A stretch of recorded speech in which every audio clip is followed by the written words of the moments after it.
My guest this week says she never looks back. I'm just looking forward. I think that if you go back, you just might stay there. It's one of these, inner things that you have. I'm going to go forward. I've done this job. I'm not looking back. I've done the best that I possibly can. I think there's too much to do going forward than to just dwell on the past. What I do with the past is learn from it.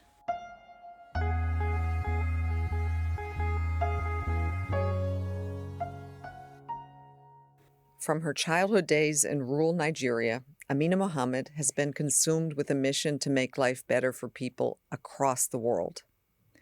These days, she is the UN Deputy Secretary General. From the United Nations, I'm Melissa Fleming. This is Awake at Night.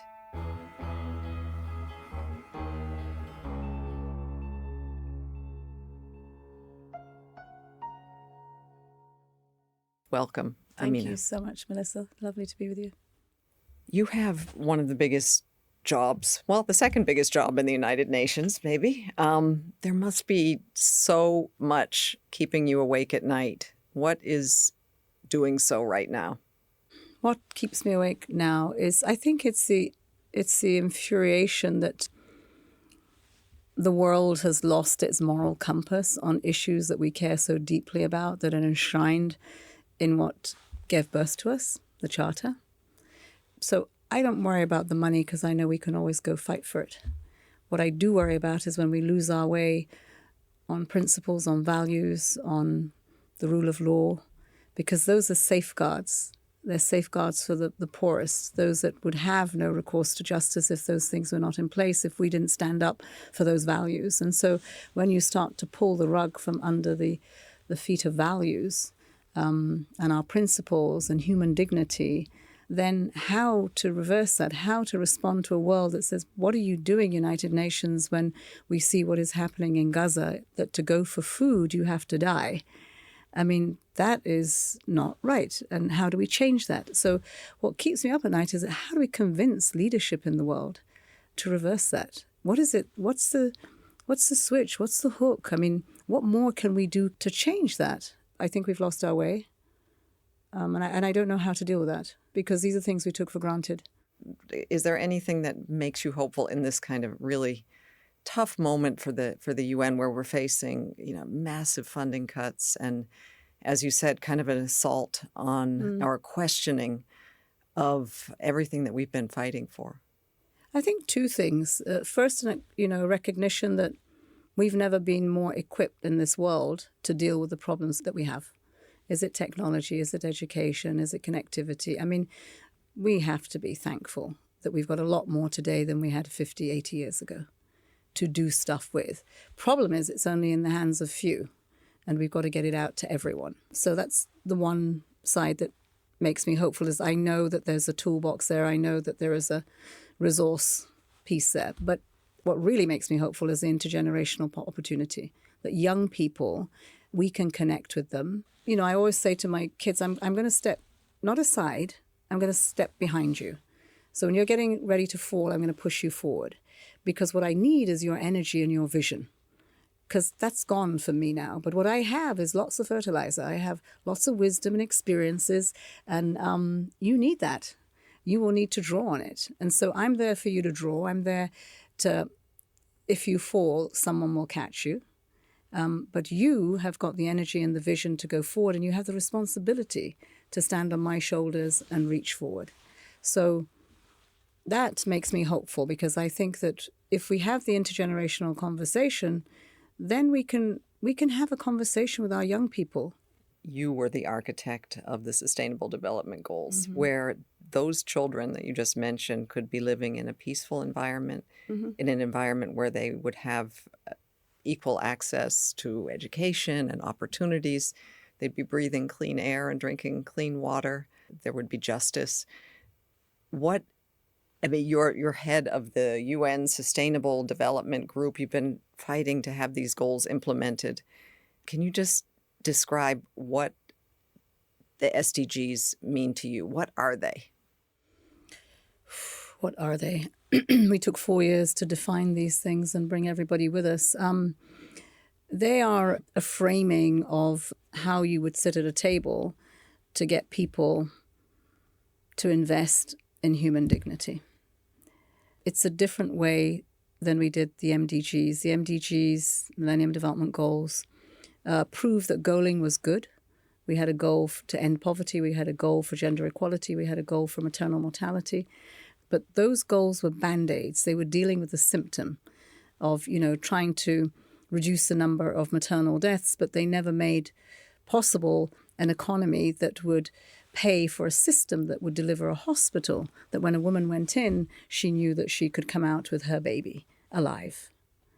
So when you shifted to the SDGs, you were talking about addressing root causes and not the symptoms. I need a healthcare system. I need nurses. I need to have, medicine in these hospitals, right from the primary healthcare center all the way up to a tertiary, state-of-the-art operating theater. That was not what we addressed before, but this is what we're addressing now. How do you pay for it? Okay, we have to have a financing agenda. So all of the SDGs tell you in one framing what you have a right to. That's what they do. There are many of them, but we were trying to get ownership of this agenda to say, time has come that everyone deserves to have what you have. How much of the SDGs are personal to you? Maybe just thinking about your childhood. You grew up in the Lake Chad area of Nigeria, humble beginnings. Mm-hmm. Does your own childhood experience give you a personal stake in bringing the SDGs into reality for others? It does. It does it in two ways. I mean, first, I'm one of 5 girls. And so, therefore, the gender goal will always matter to me. Tell about the gender goal. Well, the gender goal really is about us all recognizing that 50% of our population are women and girls. They don't have a seat at the table. They don't have an education. They don't have a part of what should be recognized as their right and agency to have a life of dignity. And so that goal was to ensure everyone knew that no bird flies on one wing. You needed 2 wings, and the targets that we set, the indicators that we set for school, for access to health, for being equal at the board in a company, for just having your very basic rights to decide if you want a family or you don't want a family. All of those are enshrined in Goal 5. To get equality between men and women. And it's not just about us doing the numbers. It's not just about saying we want to be equal to men. It's that the world is half done when you don't bring women to the table. So I love my Goal 5, but when I look at the rest of the goals, I'm conflicted because I have a life full of contradictions. And so I look at the health goal and I recognize that I was very lucky because my mother was a nurse, and when I was born, it was in a hospital that had facilities. I was breech birth. So I joke about it and say I landed on my feet and I've never stopped. But the truth was I had a cord around my neck and, they had told my mum I'd gone. But somehow somebody managed to do something and I lived. So the fact that we have a goal on health, and for me, that is from the day that you're born to the day that you pass. It's meaningful in all of that cycle, because in my life, I might be a privileged child of a civil servant in Nigeria, but if I stretch my hand into my extended family, I touch poverty. I touch the loss of lives that should not be happening, and I can't do anything about them unless I fix the system, which is why I do what I do. So those goals matter. The goals on justice, we did a lot of work on gender-based violence. And everybody came to me and said, yes, we've got to have more money for safe houses. And I'm a survivor, so I know that my safe house is my home. So the perpetrator of that violence should be removed. Not me, not my children, the perpetrator of the violence. So the laws were perverse. And I said, no, let's put the laws in that take the perpetrator out. Men don't like to be taken out of their homes because they lose all respect in the community. Then everybody knows what they've done. It's a deterrent. Might not stop it all, but at least it leaves me in my home, not a safe home, because he'll come after me there. My home is where I'm safe, and the laws and the community need to protect me, and they do so in my home with my children, where we're safe. So yeah, Goal 16 matters. Goal 5 matters to me. The education goal as well, because I saw my cousin growing up with me, and then suddenly at the age of 11, I think she was, 11, my grandmother taking her back to the village to marry her off. She was so much smarter than me. So I just imagined that if she'd had my life, she'd be much more successful. Why did she have to Well, it's marry tradition, off? culture. Tradition. Even though my father was educated, my mother was educated. But, there are matriarchs, and you don't go up against the matriarch. It is our tradition, our cultures. Of course, time changed after that, and she began to see what education meant for girls. But her concern was not one that she was doing something that wasn't right for her daughter, or her granddaughter, actually. She was trying to protect her.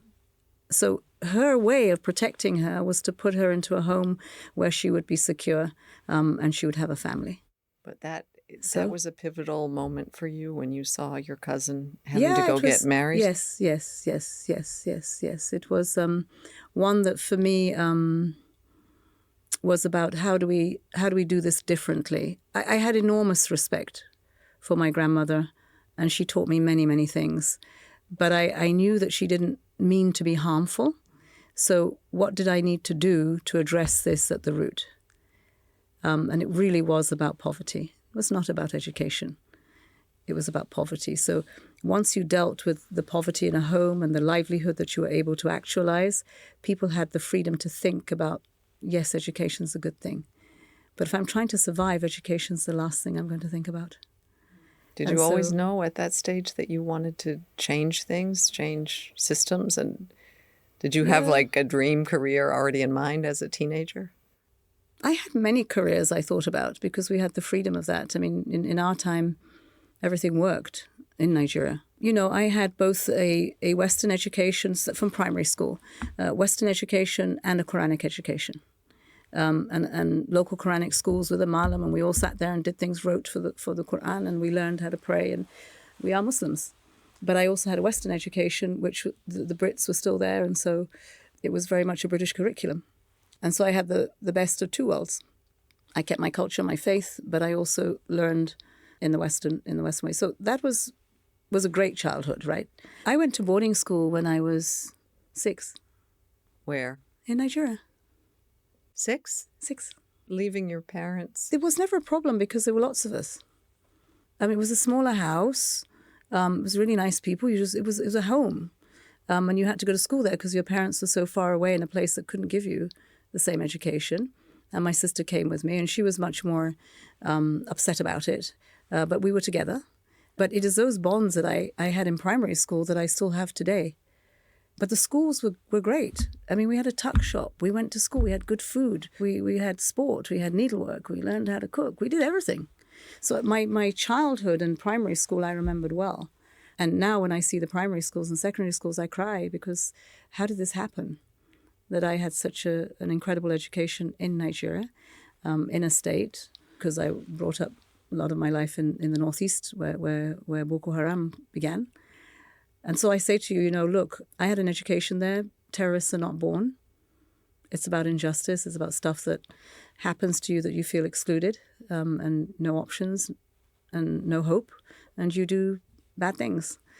But I think my trajectory was always about, I always cared about other people. We are brought up in a home where you care about everyone. My mother, my father taught us that. It was my father as a vet with animals, or my mother because she's a nurse, and she did everything. There's nothing that she didn't turn her hand to. So she was very versatile, and our doors were open. And how many siblings do you have? 5 of us. 5 girls. All girls? No boys. No boys. Yeah, my father was the endangered species in our house. He was the only man, the only boy. And was he supportive of you? He was. He was very hard on us. Always tried to make sure that, you got to get your education done. If you don't, you're not going to go anywhere. So he was very, because he was privileged. He was, they were selected as kids in the local schools who were the smartest, who got the best results. And they were taken to England so that they would have an education that would come back and do the nation building after independence. So in that way, I joke about being an independence baby. A celebration of independence was me. 9 months later, here you are. But that's what it was. And that's why my father was in the UK, and that's why I was born there, because he was at university. But we came back by sea. We came on a boat. And then we traveled up by rail to places that, my mother thought were great because she was a nurse, so she just wanted to help. And she will tell you all sorts of strange stories that you were like, really? And for him, that was building his career as a vet. So I think always around us, it's about giving. So I think that tends to shape your worldview, that you're not okay if everyone else is not okay. And we shared so much. We never had a bedroom by yourself or a meal by yourself. So nothing was about I. It was always about we. And that's really followed me through my career. Where did you end up studying? Well, Nigeria, and then I went off to the UK, and my family sort of all broke up at one point, and so that was stresses and strains where we fell between the cracks. So never finished the education I thought I would have, and went straight to work. So after leaving school young, went back to Nigeria to start work at a young age, 18, I think, 17, 18, with architects and engineers. And I had an Irish engineer and a German architect who taught me. So went through design and project management, and we designed and built public institutions. So I know how a public institution is supposed to work, hospitals, schools. But what was the problem? We designed these schools and hospitals, and then there was no money to build them. And then even when they got built, there was no money to run them. So I sort of picked up we've got to find the solution to this. There's no money. Yes, there's money. Who has money in the world? Where? The African Development Bank. Okay, let's go get the money. How much do we need to get? I never thought about the barriers. I just knew that you have money in that pot, and I've got to navigate my way to get that money. And that's what you do. You still do that. I see you do it all the time. I know. There's never say no to you. Never say no. So yeah. At the end of it, you get results. You have 6 children, don't you? I do. Amazing. I mean, you wanted to outdo your mother. Something like that. No. Oh, actually, it is. You have 5 siblings, so there are 6 of you. No, 4 siblings, so there are 5 of us. 5 and of you, 7. and you have. No, I mean, for me, I married late, actually, because I was busy having a career. But I took a conscious decision that when I was going to start a family, I didn't want to be an employee. I wanted to be an employer, because I knew that my work ethic, I'd leave the kids behind. And that is a responsibility that you must never leave behind. You're privileged and gifted, and, to have a child, not everyone can have a child. So I became an employer. We set up a company. And I made policies that said that, the men in my company had to take their wives on business trips, and I'd take my nanny. I like that. That's good. I was trying to get, the policies had to be equal, and I was the wives got a holiday, and I got to take my nanny. And for the first 2 years of each of my children's lives, they were with me, because I know that that's a part of the nurturing that you needed. And I had this thing in my head that, my God, if I walked into my house one day and my kids ran to the nanny before me, I'd just cry. So the nanny was to help me and not to be the mother of my children. But having said that, I mean, I have a nanny that has been with me since I got married, and she's taking care of my grandchildren. Really? Yes. So we're all family. How many grandchildren do you have? Now I have 5 and 1 on the way. So, and you know what's really, I mean, apart from that being such a wonderful thing to be a mum and a grandma, is that in Nigeria, I remember when I was so young and people would ignore me because I was young, professional, so they would dismiss you. And, I was pretty skinny and small. And so the day I got married, it was really so cool for me to say, excuse me, I'm a married woman, because you got so much more respect.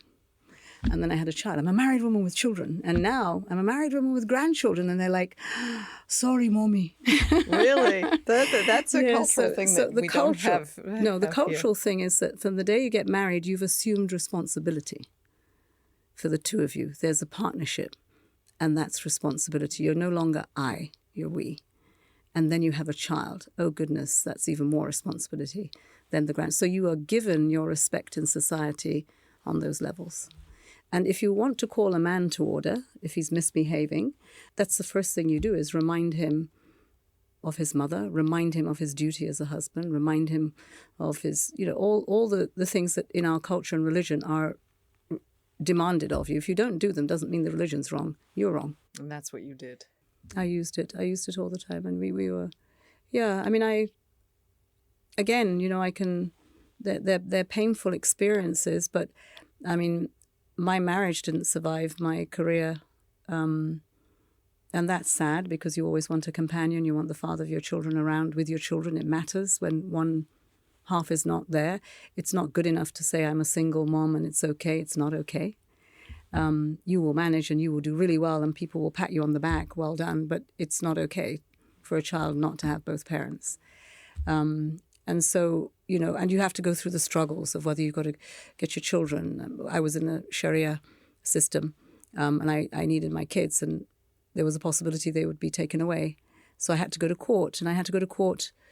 And if I'd gone to the ordinary court in town, and because I was in a position of responsibility in government, it would have been very, very visual. I mean, I would be right, visibility would be too high. And, the governance of those spaces were not the best, so I may have lost. So I went out into the bush, into a local court, with this guy that was, massive. And he just said to me, so what is it you want? I said, I want you to give me justice. And by Sharia, it's my children I want. And I know that, so I want you to do that. And so he said, okay. And he went through the Sharia and he, sat there with my ex and myself. And it was really quite amazing to see justice being done. I mean, even on things that at that time you sort of feel like, no, why should he have a say in how my kids are educated? He's already misbehaved. He can go away. But they would say, no, he's the father of the children. He has a right. And you have a right here. And then I walk out the court with all my kids. And it's a court full of chickens and all sorts of things. And he takes me into the inner chamber and he does his judgment there to give me respect. But, frankly, it was me seeing justice work. And so many women in Nigeria don't see justice work for them. So again, another reason why I do what I do on Goal 16 is that I've been through the system and I know how tough it is. And I was lucky and I have my children. So, yeah, I'm a mom and a grandmom. You just described the time when you were the mother of 6 children working in the private sector. But you made a switch into the public sector and you were advising not one, but actually 4 presidents of Nigeria. And you even served as Minister of Environment. What are you most proud of achieving during that time? Whoa. I said to you earlier that, I never would have enough money to do the things I wanted to do because every corner you turn, there was suffering. There's someone who needed something. And so I always wanted to have lots of money to do stuff for people. I turned to the system to try to make a difference. And that's why I went into public service, so that I could fight from the inside. My first battle was in civil society on education, and then government said, enough of the noise, come in and try and do it. But I think what really made the difference for me was when Nigeria got debt relief from what was the London Club, or the Paris Club of creditors. And that meant that we made a saving of $1 billion a year. And the president decided to put that into a fund every year that would be spent on poverty. And he asked me to come and run that. And so that, for me, was it. That I had this amount of money that I could spend on poverty. The root causes, so education, water and sanitation, health. And it was not easy because you're in a country where everyone expects that you're not going to spend the whole lot on everybody. There'll be a bit for you. No, that can go a little further and do a couple more million people. And this was amazing, to put a team together and to deliver for Nigeria and to show Nigeria and Nigerians that you could go to the furthest corner and you could deliver for people. So government can work if you put those systems in place, the checks and balances, and the money didn't disappear, didn't get lost. So people remember that, and it survived me.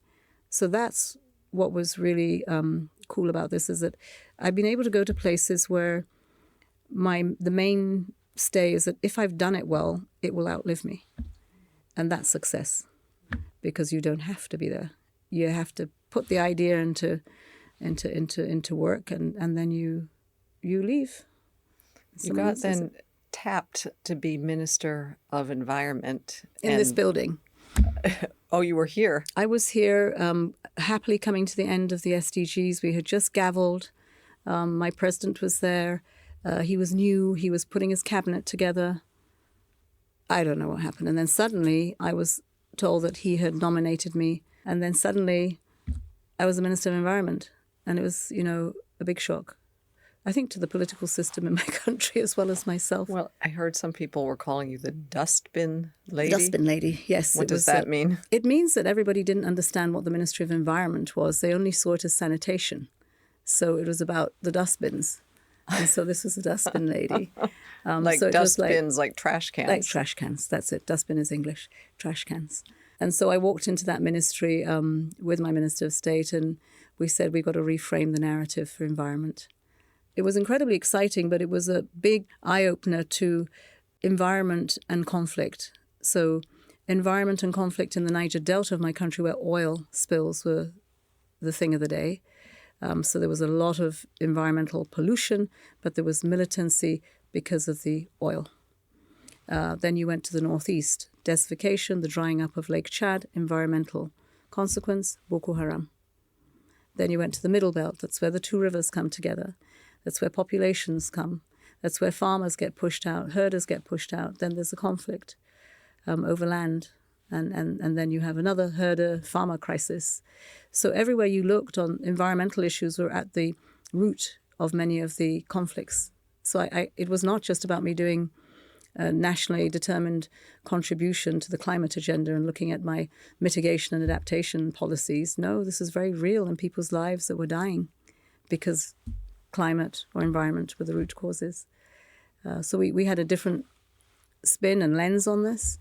We were the poorest sort of like member of the family in the cabinet, but we very quickly opened up the space to say, let's go to the stock exchange and get bonds when people didn't even know what the green bond was about. Ours was the first domestic green bond in the world. Government platforms are powerful because they allow you to do for people, for the whole country, that population you can work for, and you've got the machinery of government. And if you know how to deploy that, the returns are enormous when you see what you can do to make a difference in people's lives. I've heard it said that you have this kind of I never look back mantra. And even if you leave your house and you've forgotten something, you don't go back in to get it. Why is that? I'm just looking forward. I think that if you go back, you just might stay there. So I might send somebody else to go pick it up, but I'm not going. I'm always superstitious somehow. No superstition. It's just that I don't know. It's one of these inner things that you have that I'm going to go forward. I've done this job. I'm not looking back. I've done the best that I possibly can. And I think what I don't want to do is to get dragged down into some cynicism or some regret or when you've got so much more to do. Maybe I'll look back when I'm on my deathbed. Maybe. And even then, I probably won't. But I think there's too much to do going forward than to just dwell on the past. What I do with the past is learn from it. And there are times when you've made some, terrible mistakes. You want the ground to. I remember the feeling of wanting the ground to swallow you, but I don't remember what it was. But I remember the feeling. And so there are times in your life when you've made such dreadful mistakes, but you just keep moving on, and then you forget what it was, but you remember that mistake was, pretty mega, and you learn from it and you move on. If you had a chance to go back to the young Amina, what would you say to her? Goodness, did you think you would do this? Is that really you? Yeah, because you asked me if I had a career plan. I thought about lots of jobs, but I never had a career plan like everyone had because I don't think I had sufficiently of a structured education to put me on that track. I would just say, well done. I think you have to say you did what you could with what you had, and you're still standing. So that's pretty big. What do you think she would say if she knew what you would become, the Deputy Secretary General of the United Nations? Oh, no. I mean, even my friends in school are like, no, you didn't do that. And sometimes they'll call me and say, I can't believe you just said that. Well, how did you know all this stuff? And I'm like, I don't know. Because everyone's talking to you as they knew you. I think she would be in awe because it was not what was expected. That was not what was expected. I didn't expect it. I don't think anybody expected it. But hard work and delivering pay off. I think there was some tenacity inside Yes, of you. you don't give. I mean, like I said, don't give up on these things, and you're not ready to, throw your hands up and say it doesn't. I have a big fit on things, and then I just get on with it. But you got to get it off your chest, and I move on. Everyone knows that I will say what I have to say, and then that's it. I'm not holding anything. And I think that that's really important because it allows you then to come back and not have that tension between two people that have disagreed. I like to think that we can agree to disagree, but you've just got to know what I think. And it's not personal. It's the issue. And we can disagree. And then we get on with it. Yeah, and I've seen you, I mean, if you see maybe somebody is preventing or standing in the way of something getting done, you don't like that at all. I did it today. Oh. I think I probably do it every day. I try to keep quiet. I walk into a meeting and I'm sitting next to the SG and I say, okay, behave. Just don't say anything. And I speak slightly louder because I want the SG to hear. I don't want it because we all want that to happen. So, and then I'm very quiet for a while. And then after a while, I'm like, hell no, I got to say it. It's, it's like, and then it comes out. And then immediately I've done that. I also have to try to make the peace. But I really think that there is many a time when I have no regrets in saying something that maybe makes someone really uncomfortable if it's wrong. I try to be nice about it, and I try not to think about what they just said that could be so damaging because then that would get me really irate. So I really need to keep about it's wrong and you need to know it's wrong and it's not. We're not going to do this. So don't get me to the stage where I start telling you what your wrong means because then there's a fight. And I don't want that. I want the person to think through, because maybe they didn't know. I always say, we talk about unconscious bias, but I think ignorance too. People don't know. They have a mindset that tells them that this is right. And many will be, with good intentions, be entitled, if you see what I mean. They don't mean it. In a way that is detrimental to the situation, but that's what happens. So do you tell them or do you just let them keep going? Better to tell them. Yeah, but it's not easy. Not many people will want to get the flack. Most people don't like the discomfort. But you actually create an atmosphere of comfort in your office and in your meetings. There are always bowls of chocolate. I had a grandma on my mother's side with a sweet tooth. I had a grandma on my father's side with a sweet tooth. And I was the only one that could ever eat the amount of sugar and sweets that they had. So I brought up on sugar and it just translated itself into chocolate. But because I eat it, Swiss chocolate and Belgian chocolate and all those chocolate, great chocolate, right? But I can only eat them one at a time because they're so rich. But Cadbury's British chocolate, you can eat like your food. And I just think it's a comfort. And I think it's something that you can share with people. And the stress levels in every one of the offices I have ever worked are very high. And so the other thing about me is sharing. So I just think that I already have too much. And we have cultures in Nigeria. If you said to me, you like my veil, that's it, you have it. Speaking of veils, you always look so beautiful the way you dress. And everybody admires your clothes. And I know that also apparently people back in Nigeria scrutinize what you're wearing when you're appearing in public on TV. And what is it about the clothes you wear? I think they're designed in Nigeria. Yes. Well, I mean, our fashion in Nigeria is second to none. And Nigerian clothes, I mean, they're just your clothes, right? So when I first came here and I was asking, it was the SDGs, by the way, not even as DSG, and I was asking the DSG then, so, it's okay to wear my clothes, right? Because I saw her from Africa in a suit all the time. I said, I just don't do suits. And so she was, yeah, well, on occasions. I'm thinking this is going to be really hard. And so I said, well, these are my clothes. And so for a long time I had to keep saying, because people were saying to me, what are you celebrating? I had to say to people, these are my clothes. But in Nigeria, I know that if I was home, it'd be even worse. But here, for them, it is a Nigerian woman who is wearing her clothes. For those that are Muslim in Nigeria, say, well, there you go. This is a woman working in the international scene, and she's not shy or embarrassed to wear her culture or her religion, and to stand proud with it. So there's also pressure that someone will be looking at you and thinking, I don't have to do it. And I'm like, you don't, but it's okay. And so if you go into our floor, more people are wearing their clothes. I guess just finally, what would you say to people? Because there's a lot to fix in the world that we talked about. And what a lot of people are just feeling so overwhelmed. What would you say to them that they could do to make our world a better place? I think one step at a time. This whole life is about a journey. Make each step count.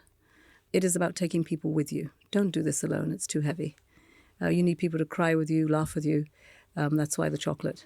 And everyone in the office, see them as part of the team. And yes, there has to be first among equals, and you have to lead. And so with that, have clarity of vision. And get ready to say when you don't know. Courage of your conviction. It's not easy to have the courage of your conviction, because you've got to get ready to lose. You've got to get ready to say, can't go past the red line. And then they'll say, well, step off. And you've got to get ready to step off and not compromise. And that's hard. I understand that's hard. But I have to, when I was 11 years old and I was having a fight with my mom, I think it was, I always had in my head that I could go live somewhere. So I knew exactly where I was going to go. There was this mud hut. It was broken, but I was going to fix it, and that's where I was going to stay.